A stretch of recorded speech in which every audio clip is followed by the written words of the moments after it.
Dia, tudo bem? Então, aqui falando hoje, nesse sábado de manhã frio, a gente vai começar, né, dar continuidade à nossa série, aí, a nossa informação sobre epilepsia. E hoje a gente vai falar de uma coisa muito importante, né, de um assunto muito importante, que é a questão da gestação, né? Então, isso é uma pergunta que tem muito frequente em relação às nossas pacientinhas que querem ficar grávidas. Então, assim, o que é, né, quando que ela pode, se a paciente que tem algum tipo de crise, ela pode ficar grávida, quais seriam os riscos para o bebê em relação a isso e para a própria mamãe, né? Então, nós vamos ter hoje um neuropediatra lá da clínica, que é o Dr. Fernando. Eu estou aguardando ele entrar, mas então a gente pode ir conversando, né? Nós vamos começar a conversar sobre isso. E então eu gostaria de algumas questões que entraram para a gente aí durante a semana, né, porque vocês estão participando durante a semana e perguntando o que é que pode, o que não pode, quais são as dúvidas que vocês querem ter, que vocês querem sanar. E na realidade, deixa eu só falar uma mensagem. Fernando, você tem que pedir para participar, aí eu te aceito aqui, senão eu não consigo te aceitar. Bom, enfim, e aí eu vou então tentar dirimir essas dúvidas. E se vocês quiserem perguntar alguma coisa aqui online agora, vocês podem perguntar, que eu já vou falar com vocês também, tá? Então, uma primeira dúvida que entrou no nosso chat foi justamente isso: se as mulheres com epilepsia, elas podem engravidar normalmente ou se existe algum tipo de restrição. Então, a gente tem o seguinte, gente. Como que seria, né, essa situação? Então, assim, ó, na realidade, o que acontece é que sim, as mulheres com epilepsia, elas podem engravidar. Agora sim, só um pouquinho. Não. Elas podem engravidar, né? Mas em que situação que isso poderia ser feito de uma forma adequada? Essas pessoas, essas mulheres, elas têm que estar, né, na grande maioria das vezes, o que a gente pede, o que a gente otimiza, é que elas estejam com a parte da epilepsia controlada, né? Por quê? Porque a gente sabe, existem vários estudos mostrando isso, que se a mulher estiver com a epilepsia controlada no ano anterior à gestação, a chance de que ela vá ter algum tipo de crise durante a gestação é muito menor. Então, isso já é uma outra pergunta que a gente tem, que é assim, se durante a gestação as crises pioram ou melhoram. Na realidade, só um pouquinho, deixa eu só entrar o Fernando aqui, transmitir, deixa eu ver, agora o Fernando está entrando. Então, assim, em termos de 30% das mulheres... Opa, o Fernando entrou, então só Bom um pouquinho. dia, Opa, deu certo. bom Tudo bem, dia, Fernando? tudo jóia, Agora doutor, deu. e com a senhora? Tudo bem, com friozinho, né, nesse sábado de manhã. Então, Sim, sim. eu só queria apresentar o Fernando para vocês. O Fernando é um médico que trabalha com a gente lá na clínica, ele é neuropediatra, então ele vai estar falando para a gente das questões do feto, do bebê, da mulher com epilepsia, certo? Então, eu queria Pode te apresentar aí, Fernando? Dar um oi pro pessoal. Bom dia, eu sou o Fernando, sou neurologista pediátrico formado pela Faculdade de Medicina da ABC de Santo André. Sou pediatra de formação, formado pela Universidade Unicastelo de Fernandópolis. Estou atuando na clínica com a doutora ao longo desse ano e vamos conversar um pouquinho a respeito de epilepsia e dessa parte dos bebezinhos, Com que a gente tem certeza. bastante coisa para falar. Opa, e como? Então tá, seja bem-vindo, então. Obrigado, E- doutora. Então, assim, a gente estava conversando, Fernando, que a primeira pergunta do chat justamente foi se as mulheres com epilepsia, elas podem engravidar. E o que eu estava explicando é que as mulheres, elas precisam, o ideal, né, de quando uma mulher com epilepsia engravidar, é que ela esteja com a parte da epilepsia controlada, né? Porque isso vai evitar que, vamos dizer assim, que a gente tenha um aumento de risco de crises durante a gestação. certo? Então, eu estava explicando isso. Então, assim, em torno de 70% das mulheres que têm o problema da epilepsia, elas vão ficar sem crises durante o período da gestação, tá? Em torno de 30%, ou seja, até mesmo um terço dessas mulheres, elas podem ter alguma piora durante a gestação. E qual que é o ponto mais importante desses? É que justamente, às vezes, na gestação, o que acontece é que a gente tem uma diminuição dos níveis dos medicamentos antiepilépticos, principalmente lamotrigina, que é uma medicação que a gente acaba utilizando muito na mulher em idade fértil, e também agora, mais, né, que a gente tem utilizado mais também, o levetiracetam, certo? Então, o levetiracetam pode cair. Então, depois eu vou falar um pouquinho sobre isso, né? Então, uma coisa importante que aí o Fernando pode nos ajudar nesse sentido é assim, quais seriam os riscos da mulher ter crises durante o período da gestação, né? Então, assim, um risco muito grande, claro, a gente está falando de crise, eu estou falando de convulsão, de crise tônico-clônica, porque se ela tiver as crises mais, vamos dizer assim, desperceptivas, aquelas crises mais focais, o risco não é tão grande, certo? Agora, se a mulher tiver a convulsão, aí sim nós vamos ter alguns riscos pro feto. Fala um pouquinho disso, Fê. Qual que seriam esses riscos pro bebezinho em formação perante uma crise convulsiva? Em geral, doutora, se a gente tem crise convulsiva, a gente tem, em geral, movimentos tônico-clônicos, que são aquelas contrações involuntárias de parte muscular do corpo da gente. O útero da mulher, como todo mundo sabe, também é feito de musculatura, e a gente pode acabar desencadeando um trabalho de parto prematuro. Isso é muito prejudicial para o bebê, a gente ter parto prematuro, ter crianças muito pequenininhas nascendo é muito complicado para a neonatologia. Quanto menos idade gestacional a mulher tem, quanto mais novinho é o neném, pior é o desfecho, mais risco esse neném vai ter. Outro ponto que é muito importante a gente destacar é a possibilidade de queda dessas mulheres. Quando tem a crise tônico-clônica, geralmente elas perdem consciência e caem. Se cair e a gente tiver trauma abdominal, a gente tem muito risco de muita coisa. Tanto para o bebê quanto para a mulher. A gente pode ter ruptura uterina, a gente pode ter descolamento prematuro de placenta e uma série de outras alterações que podem prejudicar muito o bebezinho. Tá? E o principal destaque que eu dou é quanto à prematuridade, a desencadear o trabalho de parto prematuro, e que isso a gente tem muita complicação com os bebês nesse caminho. Sim, então justamente, então assim, o ideal é evitar de todas as formas que a mulher tenha uma convulsão durante a gestação, né? Então assim, como que a gente vai fazer para evitar isso, né? Então acho que a gente vai entrar agora nesse fato, então que eu estava conversando em relação a essa questão da diminuição do nível dos remédios. Então isso é uma coisa muito importante. Então quando a gente está planejando, isso que é um outro dado, né? Quer dizer, a gente tem que, na grande maioria das vezes, o que é ideal é a gente planejar essa gestação, né? Por quê? Porque planejando a gestação, eu vou ter muito menos risco, no sentido de que eu vou deixar essa pessoa com uma medicação menos teratogênica. A gente vai fazer um nível do medicamento antes dela engravidar no sangue, para a gente saber qual o nível terapêutico que ela está, para que a gente possa, então, durante a gestação, fazer o controle. Porque o que acontece, muitas vezes, eu tenho muitas das mãezinhas tomando lamotrigina, que praticamente a gente tem, às vezes, que triplicar a dose da lamotrigina para manter o nível sérico adequado no sangue, né? O nível do remédio no sangue. Então, isso é muito importante, tá? Então, o que a gente faz? Então, se a gente, numa situação ideal, que eu esteja planejando essa gestação, o que eu vou fazer?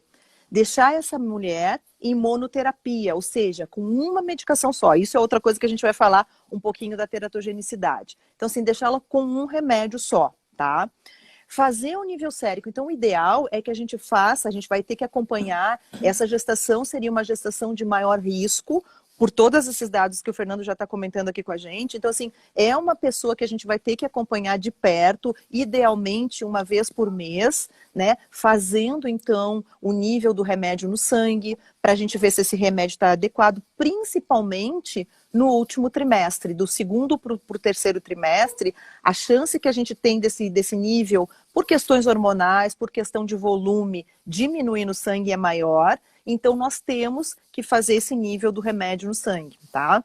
E aí, se a gente vê alguma questão que está baixando, ou se a pessoa pode apresentar algum tipo de crise, a gente tem que correr lá e aumentar essa medicação, certo? Então, isso é o ideal. Agora, muitas vezes o que acontece, né, Fernando, não é, às vezes até na grande maioria das vezes, eu diria, que às vezes a pessoa já chega grávida pra gente. E aí Exato. a gente tem algumas outras questões, alguns outros riscos associados, certo? Primeira coisa que eu acho que é super importante que a gente vai conversar aqui, Fernando, quando a mulher já chega grávida, não é para tirar remédio de forma nenhuma, é para manter ou tentar otimizar aquela medicação. Por quê? Por quê, Fernando? Tenta falar aí pra gente por que que a gente não pode tirar o remédio quando ela já está grávida. Se a gente tira a medicação dessa mulher, a gente vai. Primeiro que a gente pode alterar muito a concentração de nível sérico, isso pode piorar muito o padrão de crise dessa mulher, tá? Porque às vezes ela já está com uma crise controladinha, mesmo com politerapia, e acontece uma eventualidade dessa gravidez.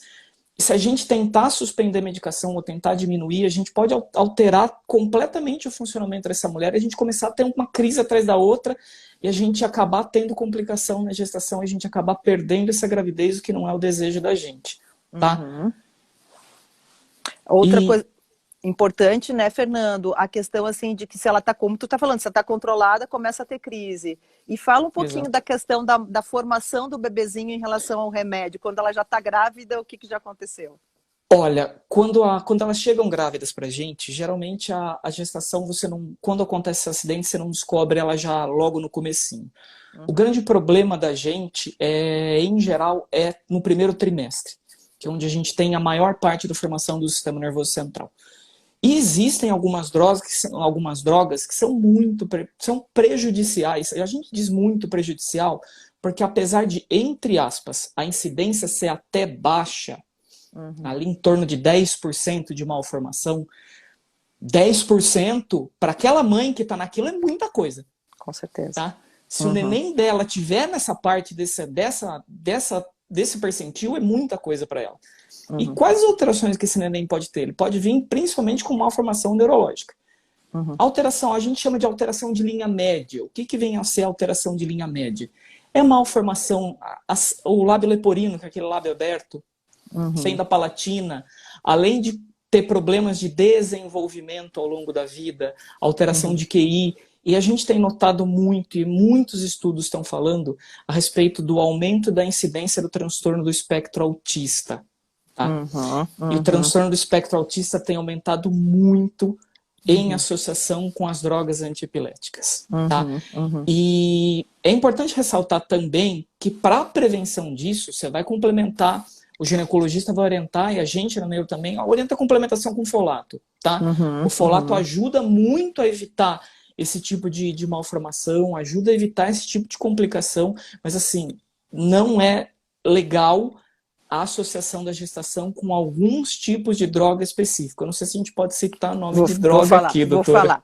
falar, vou explicar o seguinte. Na realidade, o que o Fernando está falando, assim, só voltando um pouquinho. Então, assim, quando a mulher já está grávida, ela já está, vamos dizer assim, com umas 4, quando ela chega para a gente, já está grávida, ela já chega com umas 4 semanas, 6 semanas de gestação. Então, assim, o risco da gente tirar a medicação nesse momento vai ser muito maior do que, eventualmente, essas complicações que o Fernando está mencionando das malformações, tá? Então, primeira coisa que eu acho que tem que ficar muito claro para vocês. Claro, o ideal é sempre a gente planejar. Agora, numa situação em que esse quadro já esteja, a gestação já esteja em andamento, a gente não mexe, a gente deixa do jeitinho que está e vai acompanhando. Então, isso eu acho que é um dado extremamente importante, porque assim, às vezes eu já tive, né, ao longo de todo esse tempo, várias complicações, no sentido que, às vezes, o próprio ginecologista, antes de falar com a gente, já vai lá, às vezes tem, por exemplo, pacientes assim que fazem um acompanhamento, às vezes a gente tem, por exemplo, estou falando lá na Santa Casa, que às vezes a pacientinha faz o acompanhamento no posto, e aí ela chega pra gente tendo crise uma atrás da outra ou descompensando epilepsia porque o ginecologista tirou. Então, assim, antes, se acontecer alguma coisa dessa com vocês, assim, antes de tirar a medicação, vocês precisam conversar com o neurologista, porque não é a recomendação do ponto de vista neurológico você retirar a medicação quando você já está grávida, tá? Ou de trocar. Doutora, Pode só falar. um pontinho que é importante destacar. Ah, sempre com o segmento com o ginecologista, a gente vai fazendo os ultrassons morfológicos ao longo da gestação. É Sim. importante ressaltar que, mesmo com o ultrassom morfológico, mesmo com todo o acompanhamento na gestação, existe o risco de passar alguma Alguma coisa, malformação durante o claro. acompanhamento, tá? Porque Uhum. o exame, como é ultrassom, é um exame de imagem com menos acurácia que alguns outros exames, é Uhum. muito complicado a gente fazer esse segmento e o risco existe, mesmo fazendo o acompanhamento. Claro, claro. Agora, assim, vamos falar, então, assim, tendo posto isto, né, que a gente precisa manter a medicação e tudo mais, acho assim, essa questão dos medicamentos. Então, o Fernando está comentando aqui em relação a essa chance. Então, assim, isso é uma pergunta que eu tenho certeza que vocês que estão aí estão pensando. Bom, mas doutora, você está falando que tem um risco de o paciente ter alguma chance. Qual que é esse risco? Então, o que a gente tem? Na população em geral, de pessoas como sem problema nenhum, eu vou arredondar os números, tá? Mas o risco de malformação do bebê é em torno de 2%. Na mulher com epilepsia, que não, vamos dizer assim, que não estaria em uso de medicação, esse risco vai em torno de 2,8%, 3%. Na mulher em uso de medicação anticrise, no caso, como a gente chama agora, isso vai para em torno de 4%, tá? Então, mas existem algumas medicações, que é o que o Fernando está falando, que eu vou falar, que é o ácido valproico, tá? Que é assim, que é o divalproato, o ácido valproico, o Depaquene, Depakote, todos esses daí, não tem problema nenhum da gente falar, em que a gente pode aumentar esse risco para, dependendo da dose, porque isso é outra coisa importante, né? Com o valproato, a gente tem essa questão de dose, e esse risco pode chegar até 10%, então praticamente ele triplica. Então, por isso que hoje em dia a gente tem que mulheres em idade fértil, querendo engravidar ou não, a gente procura não utilizar o ácido valproico justamente por conta dessa questão do risco de teratogenicidade, de algum tipo de malformação que o bebê possa ter, tá? Então a gente sempre vai tentar não usar. Agora, vão ter casos que assim que a gente sabe que o ácido valproico é a medicação de excelência para o tratamento de epilepsia generalizada primária, tendo-se em vista aí, né, Fernando, a ausência, tônico-clônico generalizada, a mioclônica juvenil, que acontece durante essa parte da juventude. Então, a orientação mundial da Liga Internacional contra a Epilepsia é de que você tente utilizar uma medicação que não seja o ácido valproico. Claro que numa situação onde você está em risco, que você está tendo um monte de crise convulsiva, que não está controlando com, por exemplo, quais são as medicações aí que a gente pode usar para uma ausência, para uma mioclônica, sem que seja o ácido valproico, Fernando? Tem estudos falando muito, e é uma droga muito segura a respeito do levetiracetam. No levetiracetam, justamente. Então, assim, a gente tem o levetiracetam, que é a medicação que a gente tem mais utilizado nessas meninas, né?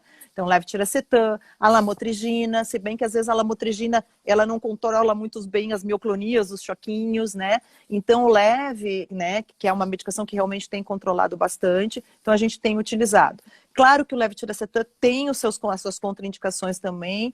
A gente sabe que em torno de 10% dos pacientes podem ter algum tipo de alteração de irritabilidade, depressão, ansiedade. Então, assim, essa eu acho que seria a principal contraindicação do leve, né? Mas, assim, em meninas, que a gente, né, em idade fértil, mulher em idade fértil, a gente tem preferido utilizar. Bom, aí vocês vão me perguntar, doutora, mas aí eu estou tomando o ácido valproico, o divalproato, e eu quero ficar grávida. O que eu tenho que fazer? O que eu faço lá no consultório? O que a gente controlou, tá tudo direitinho, mas assim, eu vou me casar e eu quero planejar. Ontem eu atendi uma pacientinha assim, se ela tá me vendo aí, a Karen sabe disso, em que a gente trocou o ácido valproico dela por uma série de coisas. Agora ela casou, ela me contou que ela casou e ela vai querer ter filhos. Então, assim, ela já está em uso do levetiracetam, uma dose baixa, super controlada, então estou super tranquila com isso, tá?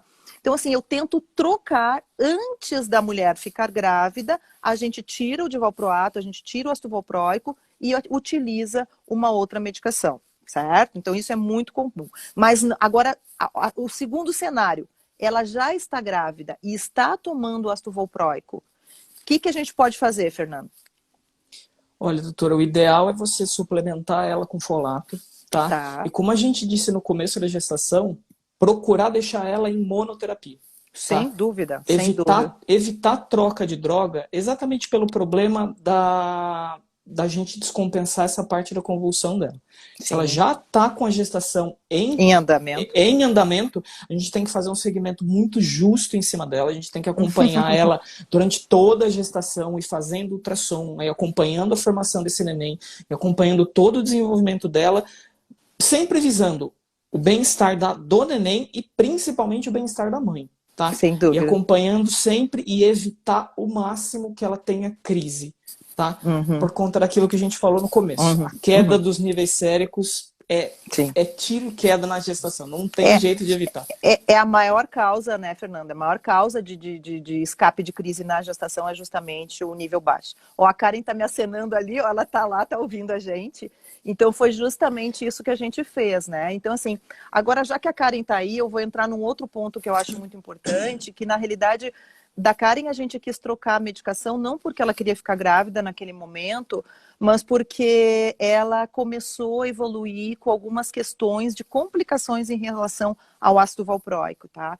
Que eu acho que isso é uma coisa importante que a gente tem que falar.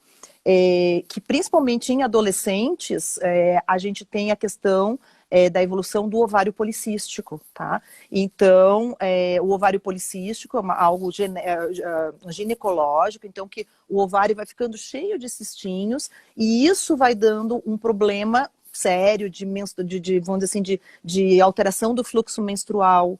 A gente pode ter o aumento de peso, que é algo extremamente relacionado ao ácido valproico. A gente tem níveis de testosterona que aumentam no sangue, então a pessoa pode ficar cheia de acne, cheia de espinha, acaba ficando com hirsutismo, que é o aumento dos pelos. Então, a gente, em meninas que estão utilizando, e mulheres que utilizam ácido valproico, a gente sempre tem que fazer, pelo menos uma vez por ano, a gente precisa fazer o ultrassom de pelve para ver como é que está evoluindo essa questão. Então, isso é um outro dado em relação ao valproato nas mulheres, né, Fernando? Olha aí, ó, Sim. Karen dizendo que teve todos os sintomas. Como a gente destaca, o ácido valproico é uma baita medicação, tem muita indicação pra gente, é uma Sim. ferramenta de trabalho assim super cheia de coisas muito boas, Boas, claro. mas traz bastante complicação pra gente ao longo da vida. A gente tem que tomar muito cuidado e sempre acompanhando, fazendo exame ao longo do ano e acompanhando de perto, porque a gente não pode deixar elas descompensarem. Inclusive, para a gente pensar no ovário policístico que a senhora falou, isso vai complicar a possibilidade de gestação da gente. Justamente. Porque a mulher que tem o ovário policístico, a possibilidade de engravidar, elas têm uma dificuldade muito maior para engravidar do que a paciente que tem a parte ginecológica toda normal, né? Sim, isso é outro dado importante que eu acho que a gente pode frisar aqui, essa questão da fertilidade, né?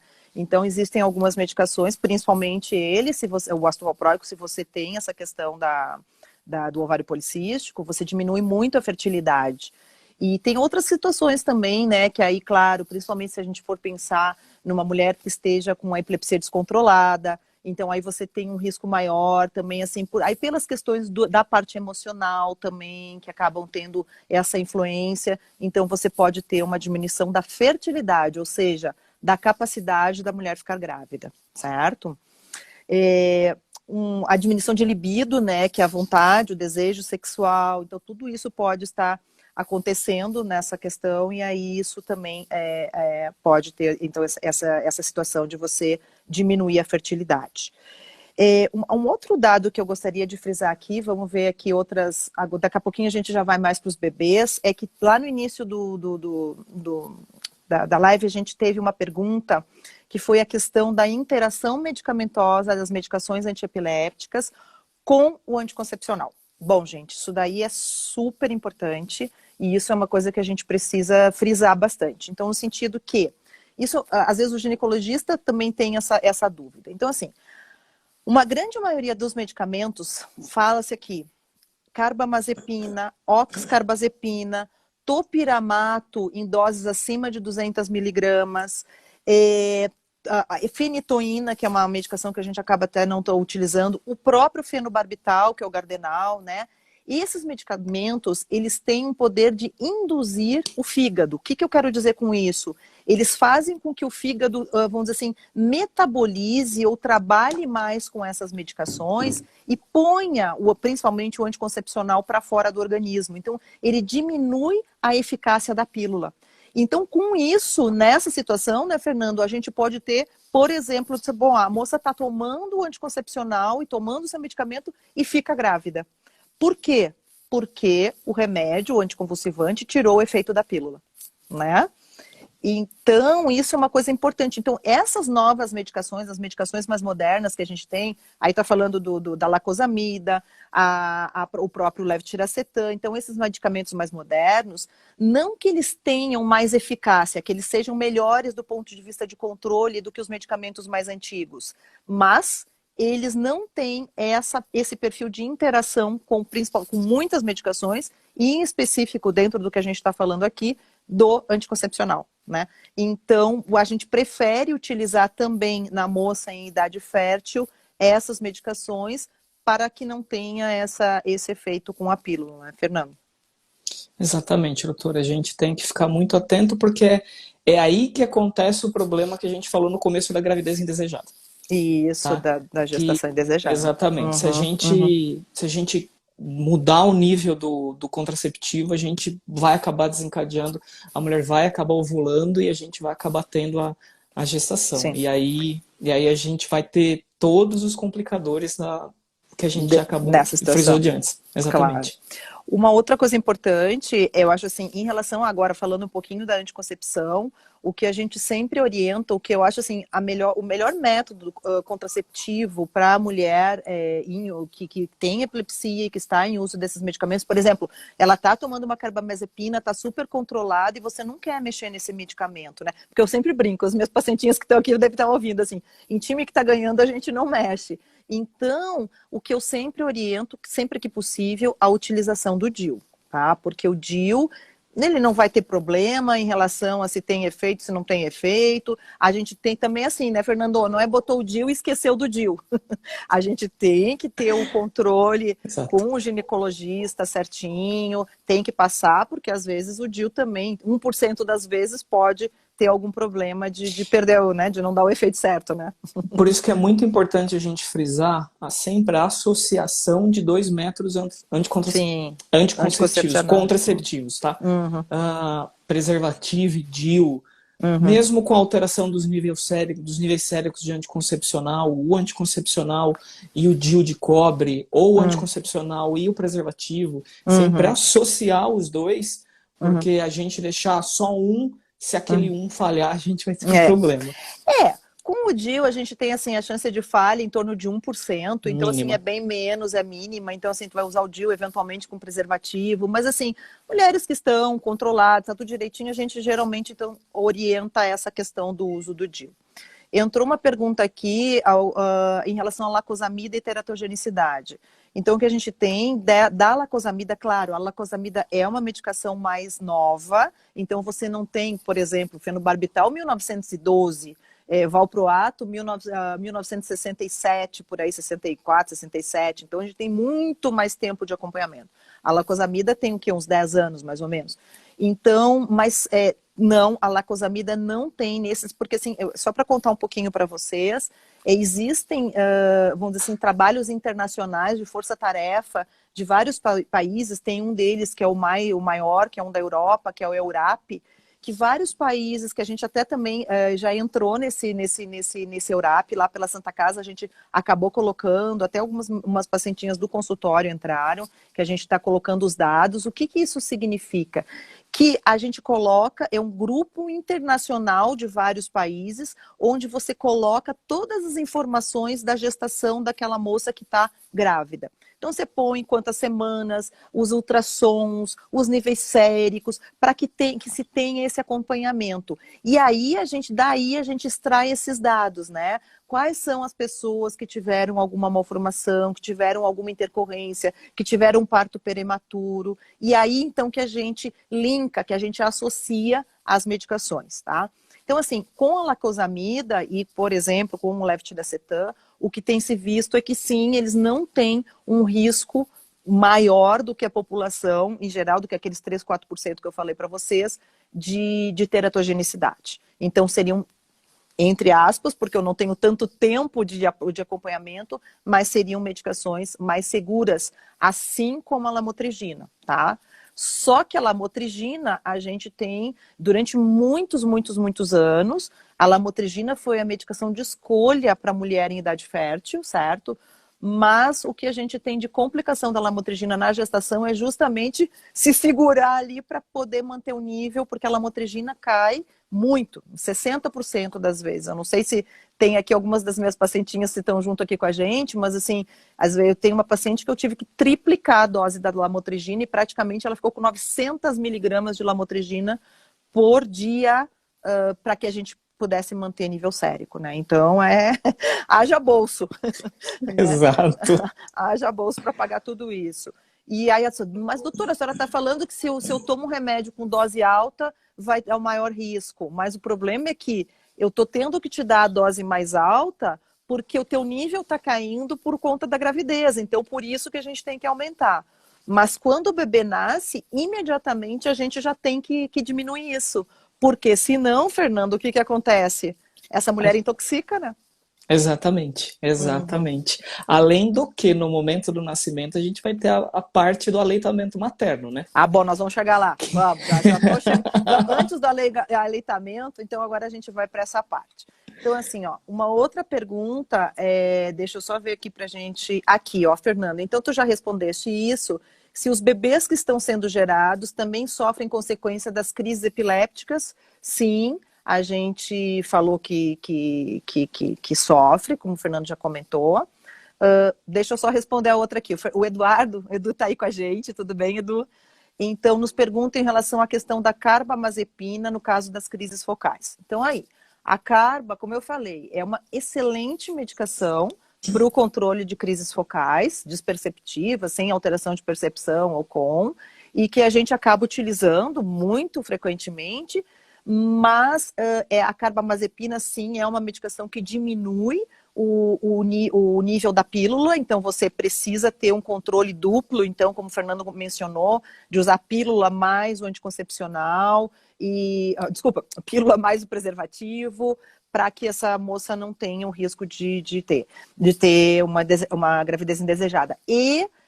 Em termos de teratogenicidade, a gente sabe que a carba, nesse EURAP que eu estava falando para vocês, em doses maiores do que 700 miligramas por dia, ela pode aumentar o risco para em torno de, deixa eu até ver aqui para vocês, a carba em torno de 5,5% até 6%.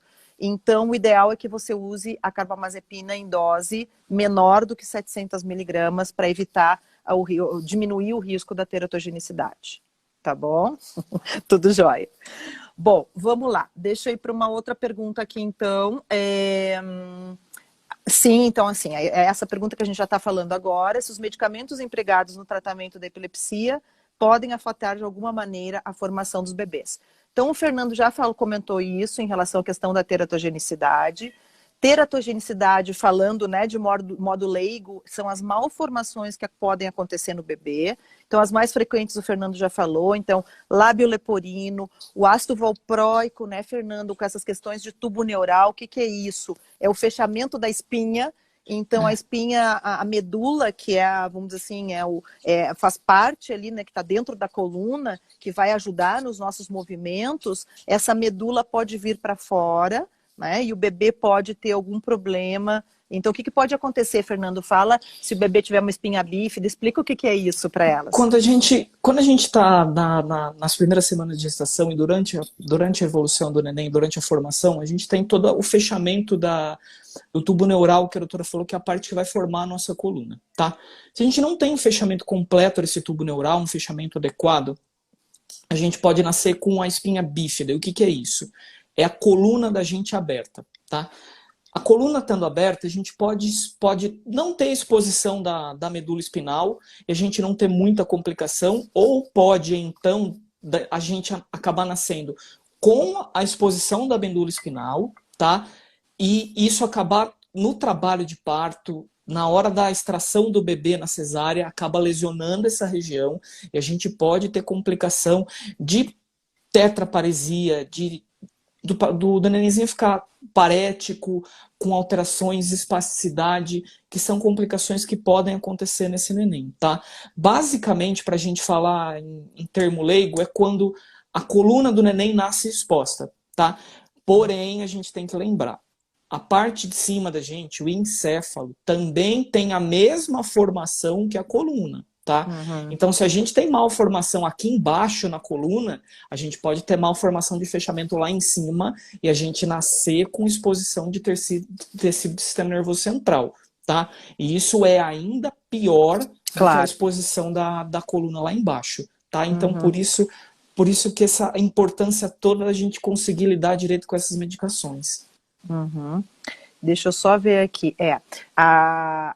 Aqui, deixa eu ver aqui, eu acho que é a Adriana, né? Falando que a carbamazepina estava sendo ótima para controle das crises, mas que deu alergia, que deu síndrome de Dress. Então, vou falar um pouquinho para vocês. Sim, a carbamazepina, assim como essas outras medicações mais antigas, por exemplo, a fenitoína, principalmente, e a lamotrigina, muito, pode dar esse tipo de reação alérgica, tá, Adriana? Que infelizmente, a gente precisa tirar, porque põe em risco a vida da pessoa, com síndrome de Dress, que é isso que você está comentando, que você vai ter febre, você vai ter uma atividade alérgica muito grande, pode ter um edema de glote, de fechar a parte da respiração. Então, são casos em que o paciente tem que ir para o hospital, vai ser internado, vai usar o corticóide na veia e você tem que tirar justamente por conta desse risco de vida da pessoa, tá? Então, isso, infelizmente, nessas medicações mais antigas, ele pode acontecer. E uma coisa interessante, né, Fernando, que essa síndrome alérgica, vamos falar assim, sempre quando a gente vai introduzir uma medicação nova no tratamento do paciente, a gente precisa orientar. E fala um pouquinho, Fernando, até quando que essa reação alérgica pode acontecer, né, para os pacientes? Em geral, doutora, quando a gente introduz a carbamazepina, a gente procura introduzir ela bem devagarzinho, tá? Isso. Na Neuroped, lá na faculdade, a gente tem o costume de ali, nas primeiras 2 semanas, a gente vai introduzindo bem devagar.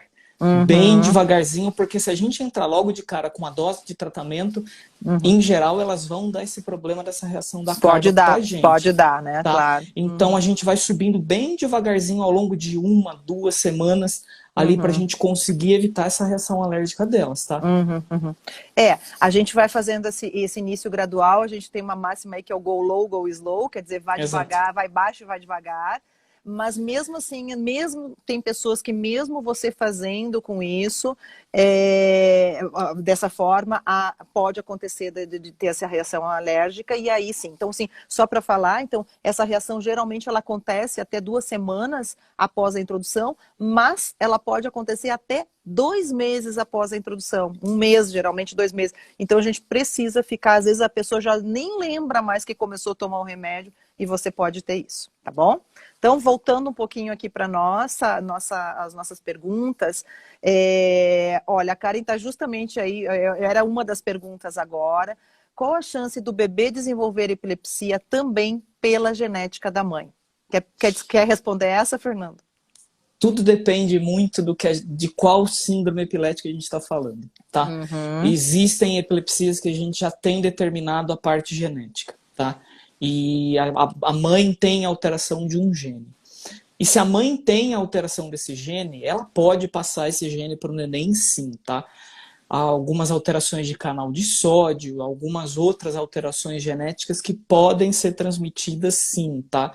Ou seja, a gente tem risco sim de transmissão genética da epilepsia para as crianças. Existem algumas epilepsias que a gente não tem uma causa determinada ainda, tá? Que a gente vem galopando na genética e vem ganhando muito terreno, tá? E a gente não sabe onde a gente vai chegar. Tem muita coisa que a gente está descobrindo. E então as mães podem sim passar, tá? Principalmente as epilepsias geneticamente determinadas, como algumas que são de alteração de canal de sódio, que são especificamente geneticamente determinadas. Uma coisa importante nisso, então, que eu gosto, a gente precisa frisar, é que assim, existem vários tipos de epilepsia em relação à etiologia, em relação à causa. O primeiro grupo é esse grupo das idiopáticas, que a gente chama, que são as que têm um componente, na grande maioria das vezes, tem um componente genético associado. E ter o componente genético não significa que necessariamente você vai transmitir, vamos dizer assim, ela pode ter o componente genético, mas ela pode não ser hereditária. O que é isso? Vai transmitir de mãe para filho, tá? E existem as causas, as epilepsias que são causadas por lesões, então que não é o que a gente está comentando aqui, essas, por exemplo, a pessoa teve um trauma de crânio, a pessoa teve um AVC, teve um tumor, teve alguma coisa, então essa não vai ser transmitida para o bebê, tá? Com certeza. E tem causas e tem epilepsias que a gente não sabe a causa, então essas pode ser. Então, eu acho que assim, mais respondendo a pergunta da Karen, que a gente, nessas epilepsias generalizadas primárias, então quais seriam?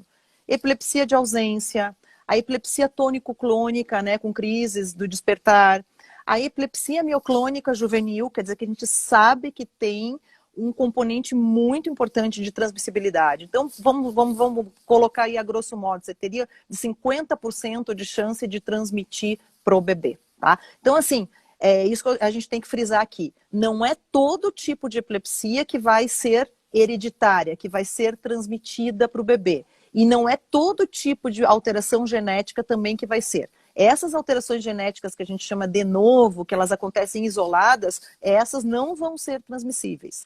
Mas desses exemplos maiores que eu estou dando para vocês, principalmente ausência e principalmente a mioclônica juvenil, sim, essas podem ter, vamos dizer, você pode ter um risco de transmissão.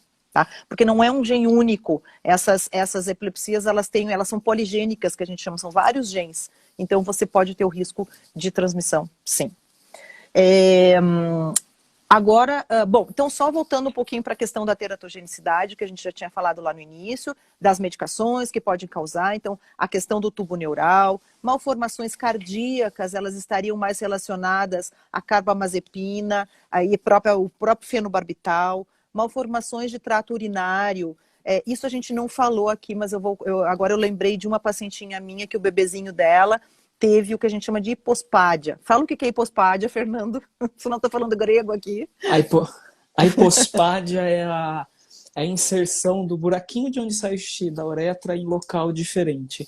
Tá? Isso é o que a gente chama de hipospádia. Então é uma malformação do trato urinário, né? Exato, o trato urinário baixo. Isso. E essa minha pacientinha, a gente comentou em relação de dose, em relação à medicação, mas uma coisa muito importante, a gente sempre tem que evitar a politerapia para quando engravidar. Por quê? O risco de teratogenicidade, de você ter alguma malformação no bebê, na mãe que está utilizando mais de uma medicação, é muito maior do que naquele da mãe que está utilizando uma medicação só. Então, essa pacientinha que eu lembrei agora, graças a Deus, assim, eu tenho muitas mãezinhas, uma agora até eu não sei se ela tá aí, a Érica, mas eu fiz a consulta dela online ontem não, antes de ontem, e tem um nenê tão lindo, cabeludo, maravilhoso, nasceu super bem. Mas então, assim, graças a Deus a gente tem muito mais mãezinhas com os bebês saudáveis, sem nenhum tipo de intercorrência, do que mães com alguma intercorrência durante a gestação. Mas sempre a gente, vamos dizer assim, seguindo essa cartilha, né? A gente tentando organizar para que essa gestação corra da melhor forma possível, tá? Então, assim, a politerapia, então, no caso dessa mãe, ela estava em uso de topiramato e em uso de ácido valproico em dose baixa. Então, esse bebezinho, ele nasceu, então, não só com essa hipospádia, mas nasceu também com uma alteração cognitiva.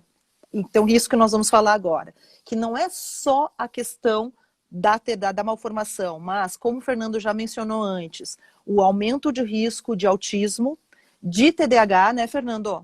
TDAH, e a gente tem tido trabalhos falando pra gente muito a respeito também da queda do coeficiente de inteligência dessas crianças. Tá? E tudo isso vai resultar num problema lá na frente, que é o transtorno de aprendizado. Tá?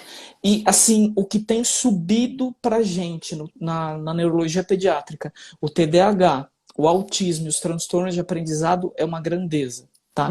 Tá subindo bastante e infelizmente a associação principalmente do fenobarbital e do ácido valproico com aumento de TDAH, autismo e diminuição de QI, tá? É Uhum, muito importante a gente ter esse tipo de cuidado, porque uhum, senão a gente vai afetar a vida dessas crianças e isso afeta muito o desenvolvimento deles, porque eles vão acabar desenvolvendo depressão ao longo da infância, e criança tem depressão sim, porque eles uhum, acabam ficando excluídos do meio onde eles estão inseridos, eles se sentem menos ou menores do que as crianças da sala deles, quando eles não estão maiores com crianças menores na sala. Isso também é muito complicado para eles conseguirem lidar com esse tipo de situação, entendeu? uhum, uhum. Sim, então isso eu acho que é algo muito importante. Então, assim, só deixando claro para vocês aqui. Então, não é só a questão da malformação, mas esse tipo de situação de baixa do coeficiente de inteligência, TDAH e autismo. A gente vai fazer daqui para frente outras entrevistas, outras lives aí com essas questões específicas do autismo, do TDAH, porque eu acho que isso é super importante. E como o Fernando está mencionando, não só em relação à questão das medicações antiepiléticas, claro, aqui a gente está falando disso, mas tem uma série de outras situações no mundo atual que estão, vamos dizer assim, propiciando ou estão fazendo com que aumente esse risco do TDAH e do autismo. Então, isso vai ficar para uma próxima, tá? Aqui o Eduardo também já perguntando se também o maior índice de Asperger, né? Explica o que é Asperger, Fernando, senão o pessoal não sabe o que é. Na verdade, a gente não usa mais o termo Ah, Asperger não? para o Olha. autismo, tá? Então A conta, gente conta pra mudou. gente. A gente excluiu o nome do Asperger da. A gente não. O pessoal Ah, que ah, dá a nomenclatura do autismo ah, excluiu o termo Asperger do autismo por conta da associação do nome com um homem da Segunda Guerra Mundial, que ele era alemão, tem hum, toda aquela relação que a são, gente já tá, sabe. tá. Então, aí o que que se faz hoje em dia? Se classifica o autismo em graus, tá? Uhum, O Asperger, ele é um autismo leve, que vai ter interesse restrito e específico por uma determinada coisa. Por uhum, exemplo, ele sabe absolutamente tudo a uhum, respeito de trem. Tem um uhum, menininho uhum, que passou com a gente na Faculdade de Medicina da ABC, uhum. que ele sabia absolutamente tudo a respeito de linha de ônibus. Olha só. Esse menino Uhum. desenhou uma linha de ônibus e levou para o prefeito de Santo André. Meu Deus, olha que legal, tu tá vendo? Uhum, Isso é o Asperger, para quem não uhum, sabe, tá? Um uhum, exemplo típico para quem assiste televisão, para quem já assistiu aquela série The Big Bang Theory, uhum, o uhum. Não, Sheldon o Cooper é um Sheldon, Asperger típico. com Típico. O Sheldon certeza. é o Asperger de livro, Uhum, aquele lá. uhum, uhum, o Sheldon, tá certo. Legal, esse é até para contextualizar. Então, o Asperger é isso, é o que a gente chama de autismo de alto funcionamento, né? Então, são pessoas que acabam funcionando como o Fernando está falando. Então, assim, sim, com certeza, quer dizer assim, ele aumenta o autismo de uma forma geral e, com certeza, não tem nada específico, né, Eduardo, em relação a isso, ao Asperger, ao alto funcionamento, mas eu acho que como num contexto geral. Uma outra questão. Doutora, Fala, doutora desculpa. Alessandra perguntou a Ah, respeito do canabidiol. tá.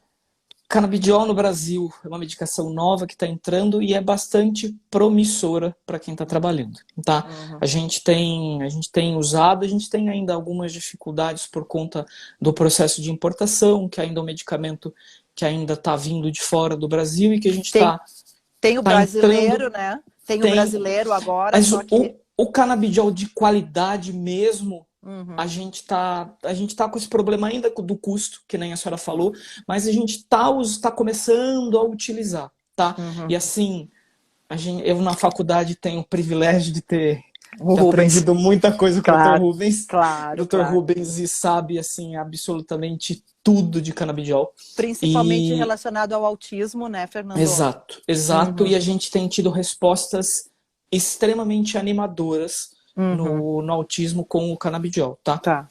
Então, Respondendo a ó, doutora, é é, uma ótima medicação. isso em relação ao autismo, agora trazendo um pouco em relação à epilepsia, a gente já tinha comentado e vai ter uma live só sobre canabidiol, porque eu acho que isso é extremamente importante.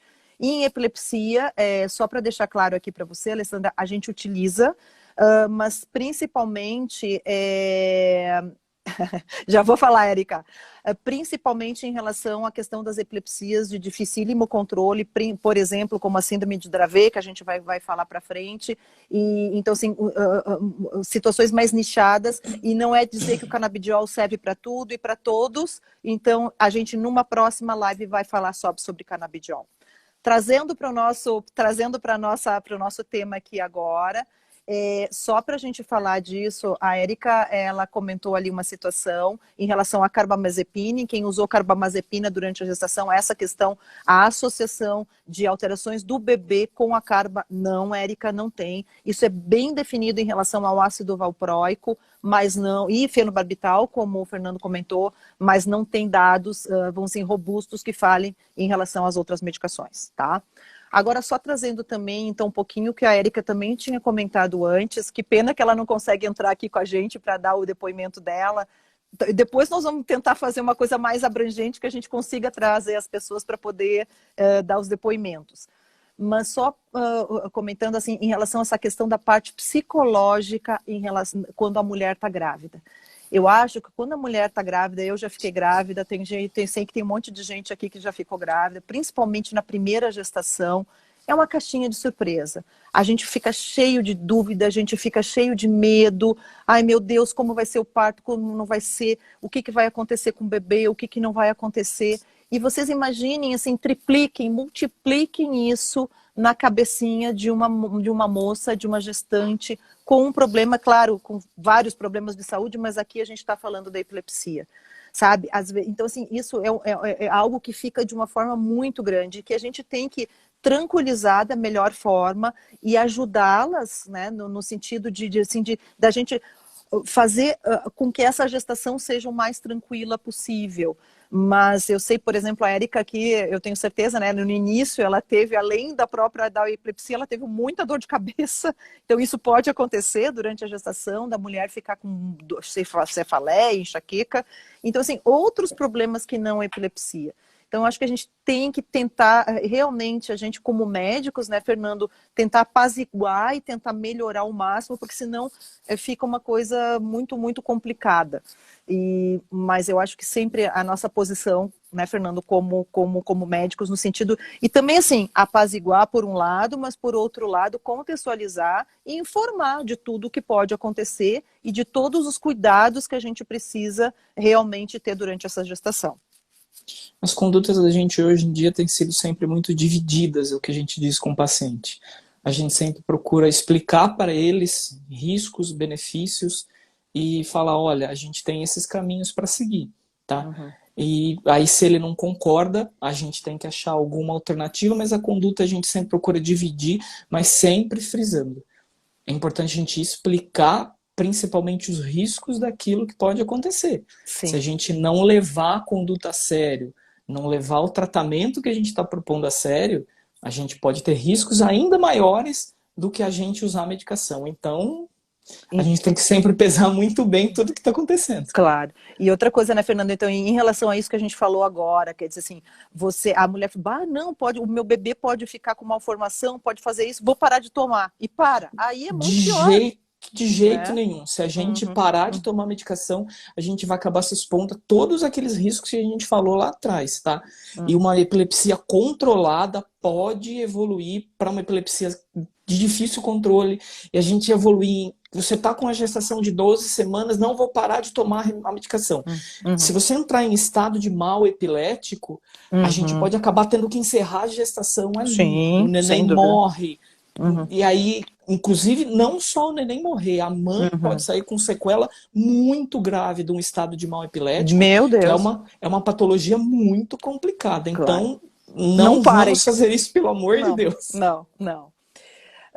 Então, assim, a gente já está chegando mais para o final, mas eu acho que ainda tem muita pergunta que a gente precisa falar. Então, assim, eu vou falar um pouquinho agora, então a gente fala um pouquinho da amamentação. Então, assim, a mãe a mãe epiléptica, que tem crise, pode amamentar, Fernando? Pode e deve amamentar. tá? Pediatra falando. Exatamente. A amamentação é fundamental para a criança, tá? Só que a gente tem que sempre prestar muita atenção no neném e como as posições que essa mãe tem que amamentar, tá? A mãe deve estar sempre sob supervisão de alguém, com alguém próximo, porque a gente tem o risco de crise convulsiva, tá? E aí a mãe tem que estar segura e se algo acontecer para que você não tenha um acidente tanto com a mãe quanto com o bebê. Uma preocupação que a gente tem é a respeito da passagem da medicação para o leite da mãe. As únicas medicações que a gente tem contraindicação absoluta é topiramato e acetazolamida, tá? Que elas não devem ser usadas. Porém, por exemplo, fenobarbital, ácido valproico, elas dependem muito da ligação em proteínas que estão no corpo da mãe. E elas vão passar em doses muito baixas para o leite materno e acabar passando para o neném. Passam. Tá? Mas é aquilo que a gente sempre fala, é custo-benefício. Eu não vou suspender a medicação, deixar essa mãe sem remédio para que a gente tenha crise convulsiva e acaba tendo um problema maior. Ou o contrário, né? Ou não amamentar o bebê, né? Exato, exato. Um problema que a gente tem, que as mães têm que observar, é quando o neném começa a apresentar muita sonolência, sucção débil. O que é isso? O neném não mama direito. Neném é lentificado, mama muito pouco, tá com aquela amamentação, tá com a pega ruim que a gente fala. Não tem força para sugar. Exatamente. Toda essa movimentação que eles têm da amamentação é toda de reflexo. Tá? O neném não tá pensando para fazer aquilo. É reflexo. É arco reflexo. E aí quando os nenéns, eles podem estar com essa sucção bem lentificada. Quando isso estiver acontecendo, a gente recomenda a introdução de fórmula infantil. Tá? Por quê? Os nenéns precisam amamentar e serem alimentados, porque senão eles vão também morrer. Emagrecer de fome. Emagrecer e morrer de fome, literalmente. Eles fazem hipoglicemia e a gente perde neném com hipoglicemia. Então, muito cuidado, tá? Muito cuidado. Vou contar um segredo para vocês, que o meu filho mais velho, que hoje tem 27 anos, 27 não, 28, não, 29 anos, estou perdida. Quase matei o menino de fome, porque eu achava que tinha leite suficiente, a criança foi emagrecendo, e assim eu disse, gente, assim não dá.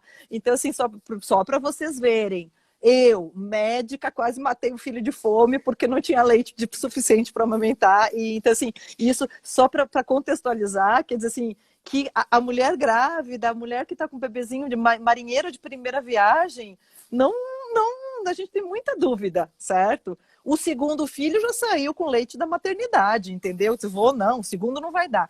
Então, assim, só para vocês terem, em todas as mulheres acabam tendo essas dúvidas e as nossas mãezinhas com epilepsia vão ter muito mais, né, nesse sentido. Uma coisa interessante que tu falaste em relação a essa questão da amamentação, quer dizer, o bebê já foi submetido àquele medicamento durante a gestação inteira, quer dizer que passou muito mais, e no leite materno passa muito menos, então você vai estar dando muito menos.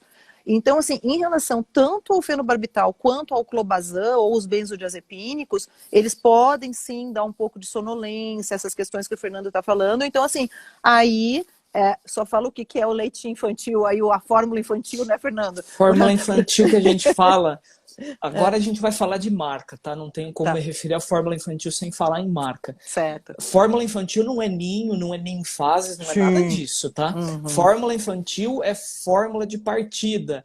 É NAN, Nestogeno, Aptamil, NAN Supreme, Aptamil Pro Futura. Se você for na farmácia, você vai falar, você vai pedir pro rapaz que vai te vender o farmacêutico que você quer fórmula infantil de partida. Ele vai te dar o NAN 1, o Nestogeno 1, o Aptamil 1, tá? Pelo amor de Deus, não é para dar ninho fases, nem ninho levinho, nem nada disso, tá? Sustagem.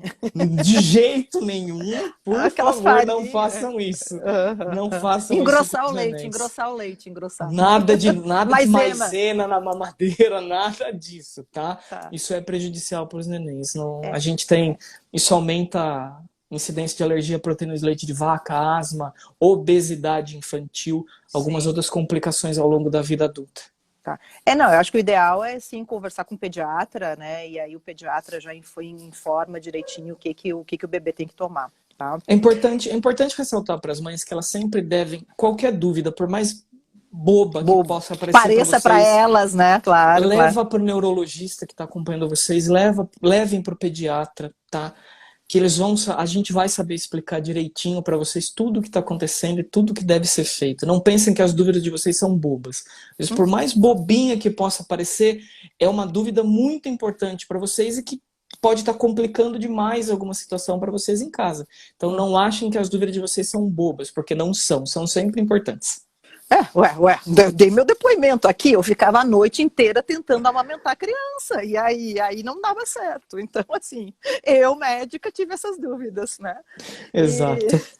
Bom, a outra, então assim, isso é outra coisa que o Fernando falou, né? Então assim, se a mãe tá super controlada, tá super bem, então assim, o risco de acontecer algum tipo de acidente na amamentação vai ser muito menor. Outro dado importantíssimo aqui que a gente fala, a questão da privação do sono, porque mãe com bebezinho, a gente sabe que a gente não dorme, né?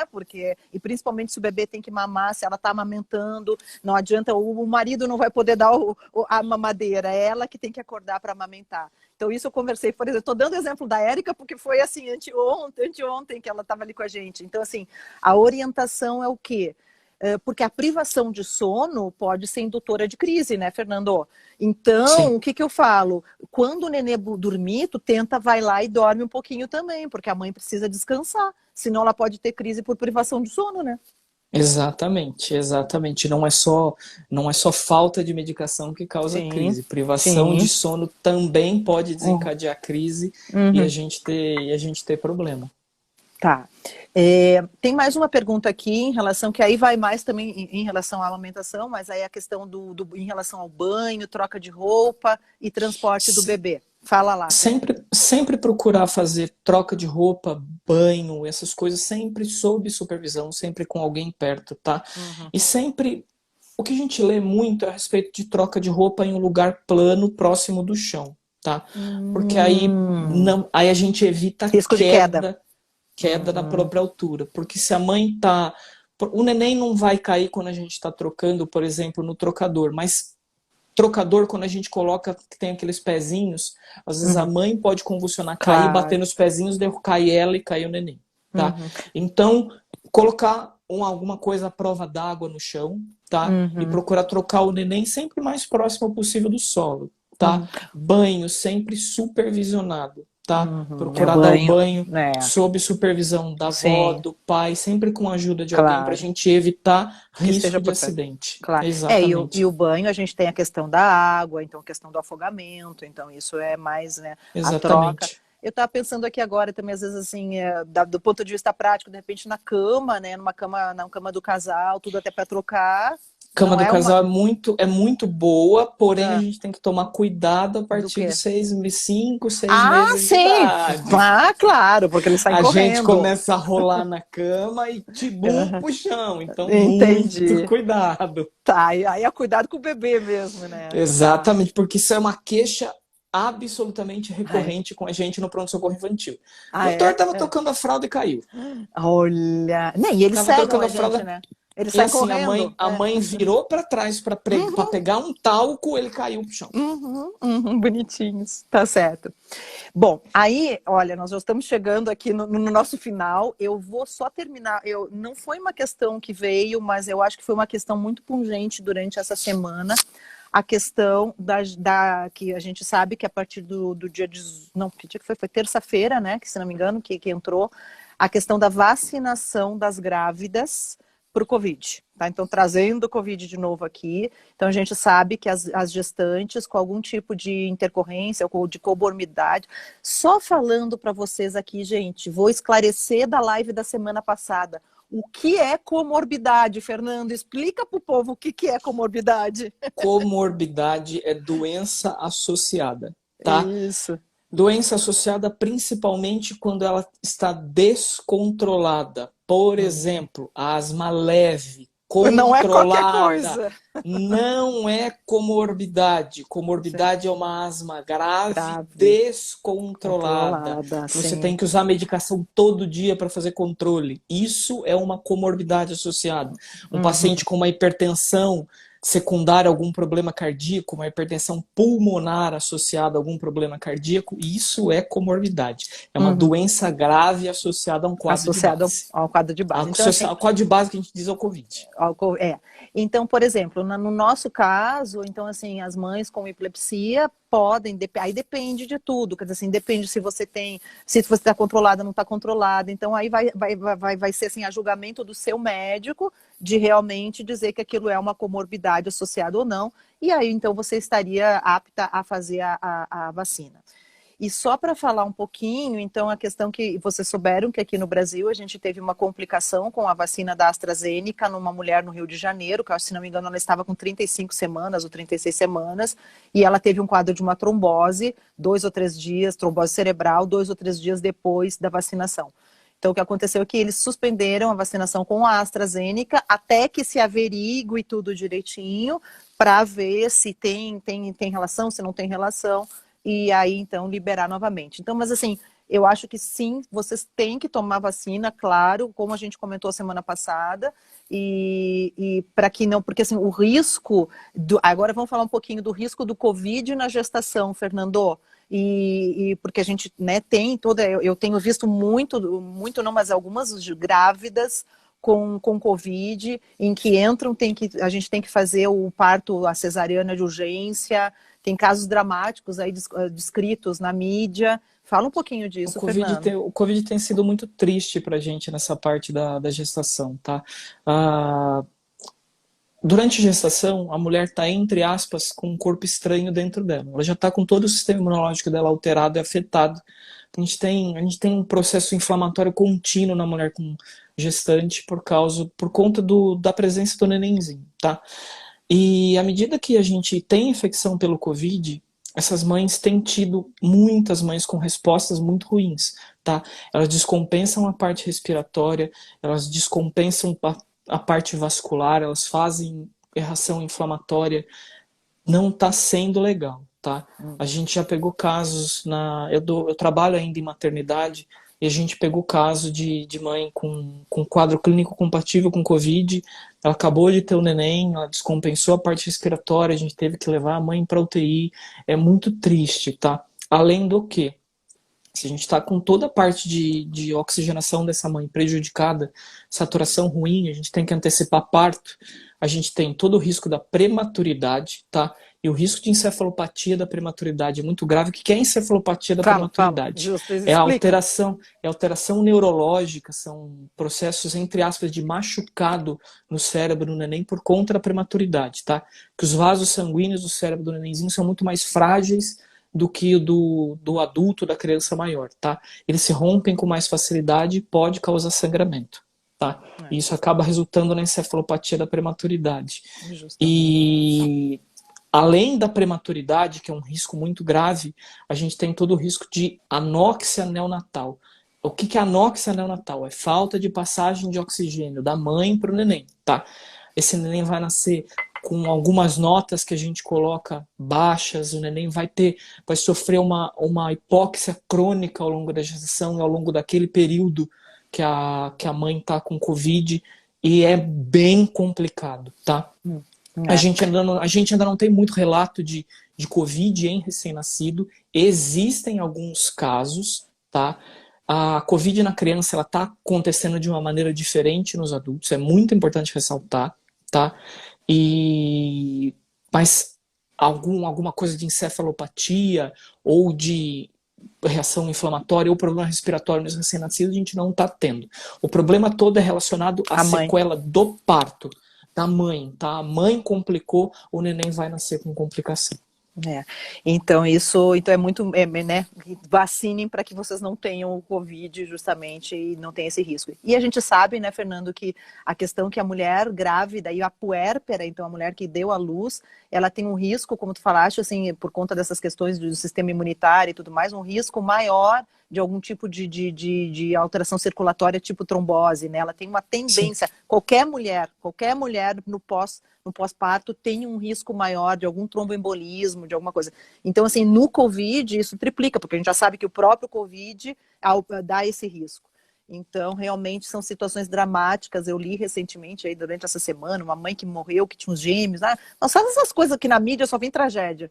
Então, mas a gente ficar atento, então, assim, né, é essa situação. Então, eu vou fechar, que a gente já está com 10, hoje é 11h38, nós vamos ficar falando a manhã inteira aqui. E só, então, assim, só para contextualizar, eu acho que as palavras finais seriam, sim, a mulher com epilepsia pode engravidar, desde que ela já esteja bem controlada, que se mantenha os níveis adequados durante essa gestação, para a gente minimizar o risco tanto de crises de escape, quanto de outras complicações, e de evitar-se, então, o parto prematuro, que a gente sabe que esse nenezinho nasça com pequenininho para a idade gestacional, com peso baixo, então são algumas outras complicações. Então, sim, a gente pode, e a gente tem que considerar essa gestação como uma gestação de risco, e essa mulher, ela precisa estar em acompanhamento contínuo, tanto com o neurologista, quanto com o ginecologista. E aí depois entra o Fernando assim que o neném nascer. Fala, Fernando. Exatamente, para a gente ir acompanhando se esse nenenzinho tem alguma alteração de formação de sistema nervoso.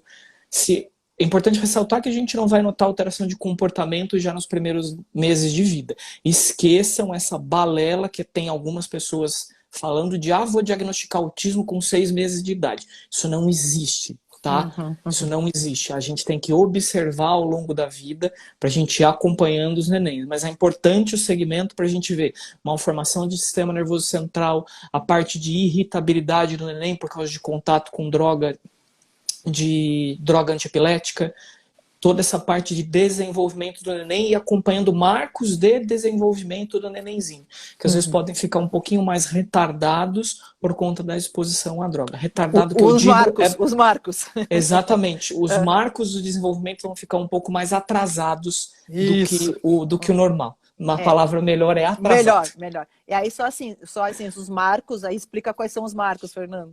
Os marcos principais que a gente observa, o neném vai sentar com apoio, o sorriso social que ele dá para a mãe, o sentar com apoio, sentar sem apoio, pegar objeto, empilhar objeto, fazer torre de 3 cubos, 4 cubos, 5 cubos, começar a engatinhar, começar a andar, primeira palavra, começar a falar frase, contato visual, são todos esses marcos que a gente vai acompanhando ao longo do desenvolvimento do nenenzinho, que são marcos importantes para que a gente monte um quebra-cabeça. Sempre eu costumo falar para as mães, a gente nunca diagnostica nada na primeira consulta. A gente junta peças de um quebra-cabeça para que a gente consiga chegar a um diagnóstico final. Em geral, o autismo a gente nunca dá diagnóstico sozinho. A gente sempre procura o auxílio de uma equipe multidisciplinar. E aqui eu vou fazer a propaganda da faculdade, a gente tem um núcleo de ensino, um núcleo especializado em aprendizagem, que é o NEA, de lá da Faculdade de Medicina do ABC, que é um núcleo super especializado nessa parte de desenvolvimento e auxiliam muito a gente na parte do diagnóstico de autismo, TDAH, e toda a parte dos transtornos do comportamento e do neurodesenvolvimento que acabam alterando ali o desenvolvimento da gente. Claro. Então assim, e aí você, claro, lá que tem esse grupo lá, e na clínica tá o doutor Fernando lá, que pode auxiliar nas nossas crianças. Com certeza. Do consultório. A parte da triagem da gente, a parte da consulta para a gente encaminhar para avaliação multi, também tem que partir do neurologista. Tá? As demandas que elas trazem para a gente lá na clínica são sempre muito importantes. E é o que eu falei, a incidência que a gente está tendo de aumento de atraso de fala, aumento de comportamento autístico tem sido muito importante. E a demanda da gente lá na clínica é muito importante. Eu estou aberto a vocês, o que vocês precisarem, me procurem lá na clínica, que eu estou à disposição para a gente iniciar a investigação. Nem todo atraso de fala é autismo, tá? Não caiam naquela de uma primeira consulta, não fala, é autista, vai para casa. Claro. Não, vamos sempre com muita calma, porque a gente tem que avaliar muita coisa. Muita calma nessa hora, né? Exatamente. Mas com certeza, Fernanda, a gente vai fazer, então, isso é outra coisa que eu queria deixar aqui com vocês. A gente já mudou a hora, que eu acho que ficou melhor, né? Porque 9 horas ninguém merece no sábado, então 10h30 é bem melhor. E eu queria que vocês deixassem também coisas, vamos dizer assim, perguntas e também temas que vocês queiram que a gente explore aqui nesse canal, que eu acho que vai ser um canal que, se Deus quiser, a gente vai deixar que cada vez mais esteja disponível e que a gente tenha um canal de contato com todas as pessoas para que isso se torne, né? A gente, como eu falei no sábado passado, que a gente leve informação adequada, de qualidade, não essas fakes que tem por aí, e para que a gente possa dirimir as dúvidas. Só uma última pergunta, que foi a pergunta da Érica em relação à questão da qual que seria a vacina indicada para o paciente, para a puérpera. Então, nesse momento das vacinas disponíveis aqui no Brasil, Érica, sim, a Coronavac, agora está entrando a da Pfizer, né? Então, até que a AstraZeneca seja liberada novamente. Certo, pessoal? Então, a semana que vem a gente não vai ter, porque eu não vou estar em São Paulo. Então, na próxima, a gente vai, eu acho que, se não me engano, é o Rodrigo que vai falar com a gente. Então, depois vocês acompanhem o canal e estejam por dentro para a gente estar conversando para as próximas vezes. Certo? Um bom final de semana para todos, um bom sábado, e vamos curtir o friozinho, né, Fernando? Vamos curtir um pouquinho esse friozinho. Bom fim de semana a todos. Doutor, um grande abraço para a senhora e para o doutor. Tá Fiquem bom. com Deus. Que Deus abençoe o fim de semana de todos vocês. Beijo, fiquem com Deus. Muito obrigada. Tchau, Eu tchau. que te agradeço por tudo, doutor. Até mais. Tchau. Tchau, tchau.